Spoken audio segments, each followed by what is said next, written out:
labbaik Allahumma labbaik labbaik la syarika lak labbaik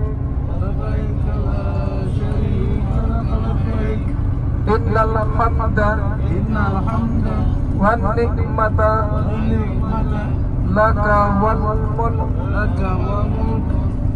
la syarika lak.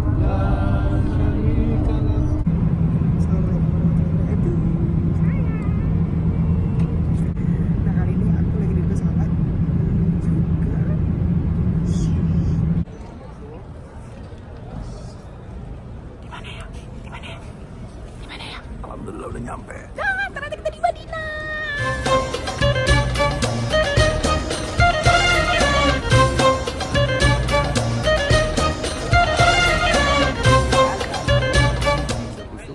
Perjalanan umroh kali ini kita bareng sama Multazam Tour dan kita nemenin opa.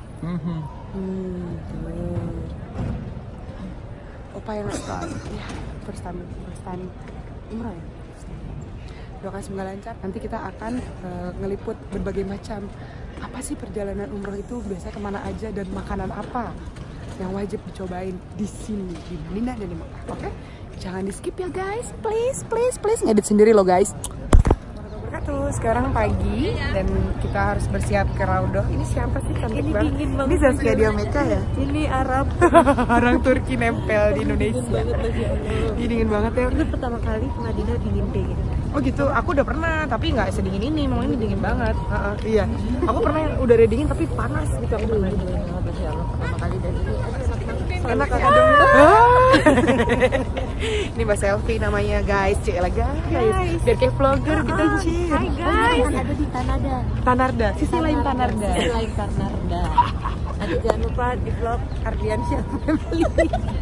Aku mah apa tuh ngedit sendiri, dia punya editor lebih bagus daripada aku. Dia masih promo. Kita cariin. Pinjemin lah. Dicari editor yang oke ya. Pinjemin lah. Buat Sehari lah ya. Susah aja. Oke, kita ke Raudhah. Di sana boleh ngerekam nggak sih? Boleh lah ya. Sedikit aja. Soalnya aku mau sholat. Aku sholat duha di sana. Pokoknya nanti aku cerita apa itu Raudhah dan segala macam. Oke. Hai guys. Jadi begini. Ini suasana ngantrinya kita mau ke Raudhah, begitu banyaknya jamaah yang mau doa di tempat mustajab yang ada di Masjid Nabawi itu di Raudhah. Ini suasananya guys. Masya Allah. Rame ya. Kita lagi ngantri. Multazam.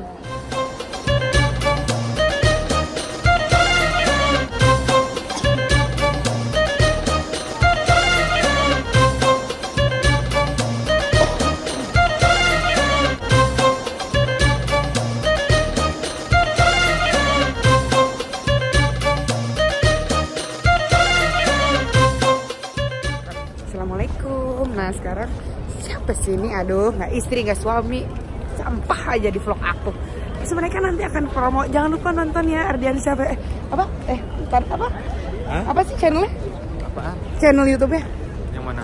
Ya keluarga Anda dong Pak. Ardiansyah Family. Oh ya Ardiansyah Family. Ya, aku sih nggak seberapa sama follower mereka lah ya. Sama subscriber mereka tuh aku nggak seberapa. Aku cuma 1%-nya aja. Oke, sekarang kita lagi mau ke Museum Al-Quran di mana ada tulisan Al-Quran. Museum Quran kan? Ada apa di sana bang?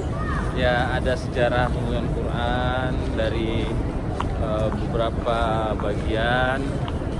Terus banyak deh, pokoknya lebih jelasnya lihat langsung aja. Nanti ada penyampaian dari mutawif kita yang lebih konkret. Baik, jadi jangan di skip ya. Oke, nonton ya. Nah, aku udah di dalam Museum Al-Qurannya ini. Posisi Museum Al-Qurannya ada di pintu 5 teman-teman dari Masjid Nabawi. Aduh, tadi kan suaminya ya udah tiba-tiba nongol. Sekarang istrinya. Mereka tuh nggak cepet puas ya. Mereka udah punya YouTube channel sendiri, masih ganggu punya aku. Itu bapak itu ngomong apa itu? Astagfirullahaladzim ya. Nanti kita bingung.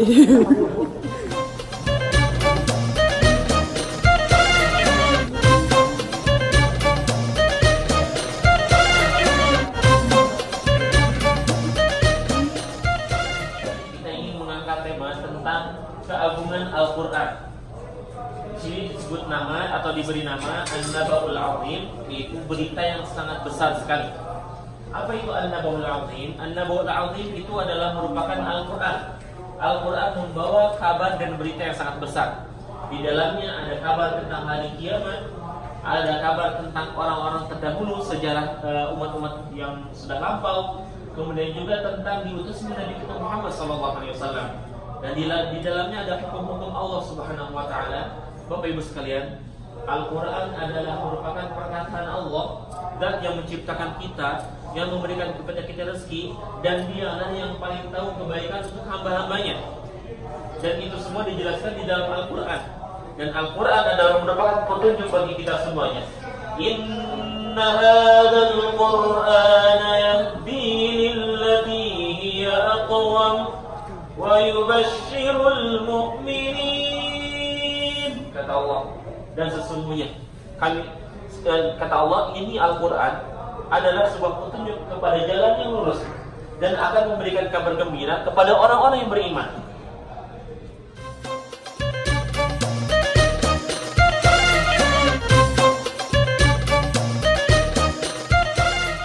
Alhamdulillah selesai juga masuk ke Museum Al-Quran. Ada sedikit info buat semua teman-teman yang ada di sini.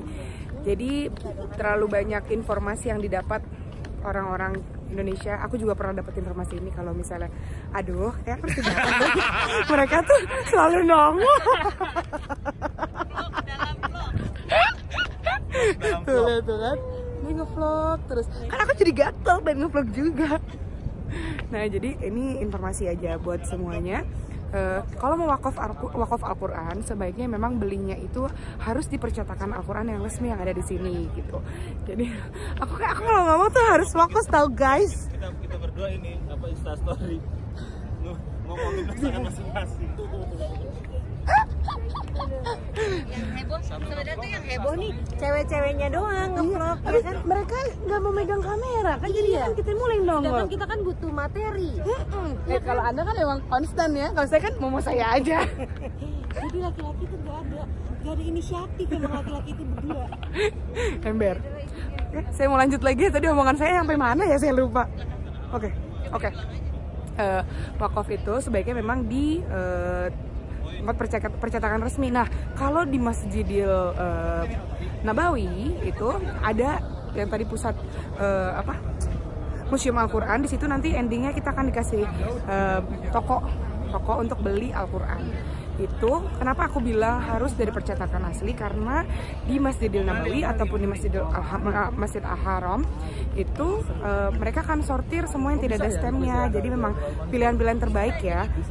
Kalau misalkan yang datang dari Indonesia membawa Al-Quran dari Indonesia bisa masuk ke sini, tapi akan ada waktu disortir dan akan dikirim ke masjid-masjid yang lain gitu. Jadi aku saraninnya sih kalau mau wakaf ya beli aja di sini. Harganya satu Al-Quran itu 35 real. Sebaiknya sih belinya di percetakan. Jadi kalau misalnya ada yang jual di pinggir-pinggir jalan, aku nggak tahu itu bener atau enggak. Cuman aku sih lebih prefer yang amannya aja gitu. Jadi 35 real satu Al-Quran. Terus tuh kan lupa lagi kan. Jadi kalau misalnya 100 real itu dapat 3 Al-Quran. Sekarang tuh kita ibadah umrohnya, kamu nggak ada? Ibadah umrohnya tuh lagi musim dingin. Ini agak shaking ya, karena kita sambil jalan. Kenapa banyak orang berpikir untuk daripada liburan ke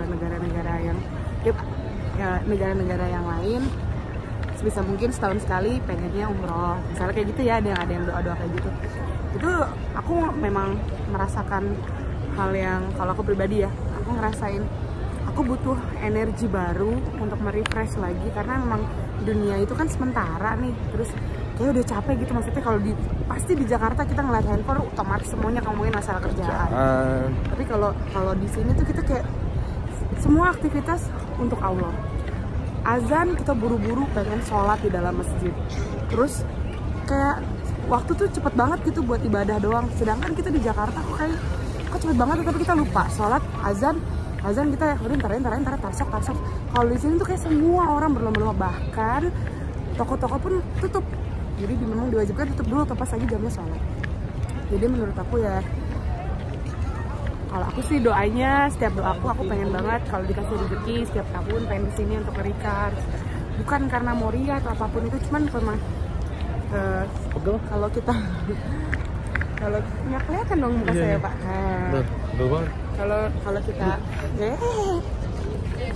Kalau kita mampu, kenapa nggak kita sisihkan uangnya untuk recharge gitu. Semoga kita bisa haji ya. Amin. Muka Mas Arda mana kok muka saya semua? Kamu ngomong apa? Ngomong dong. Aduh. Mas Arda gini dong. Karena Mas Arda pegel jadi aku yang pegang. Terus apa? Ya lillahi ta'ala aja gitu ya. Seneng aja jalan. Secapek apapun tetap. Insya Allah kalau diniatin untuk ibadah sih, insya Allah lah. Gitu. Di sini tuh kita nggak boleh ngomong macam-macam dalam arti nggak boleh takabur, nggak boleh sombong. Karena segala sesuatu di sini tuh bisa yang nggak pernah kita kepikiran katakan di Indonesia. Nggak kok aku sehat gini bisa kok. Ya boleh sih kita kayak positive thinking kayak gitu. Cuman kalau udah nyampe sini kita nggak pernah tahu kondisinya karena cuacanya juga beda. Ya hal-hal seperti itu yang memang harus dipikirin. Gitu. Tapi yang beredar bahwa wah nanti sana ini jangan mikir banyak negatifnya karena Allah tuh bukan pendendam. Jadi menyenangkan. Banyak hal misalnya menyenangkan. Betul. Harus menyenangkan. Sebenarnya ada satu cerita yang nggak pernah aku lupain sampai detik ini.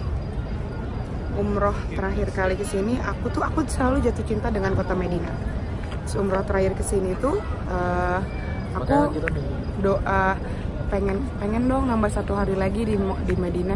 Terus tiba-tiba aku mimpi dan diijabah pagi-paginya karena kesalahan flight. Ternyata ditambah 1 hari di kota Madinah. Itu masya Allah banget ya, itu bener-bener nggak bisa aku lupain karena dibayar kontan tunai di sini gitu. Jadi ya itulah salah satu alasan kenapa saya menyukai Madinah, kota yang tentrem dengan balutan keindahan mata, keindahan hati, terus kepengennya Kara pun demikian karena nama anak kita Karanada Medina Tanada.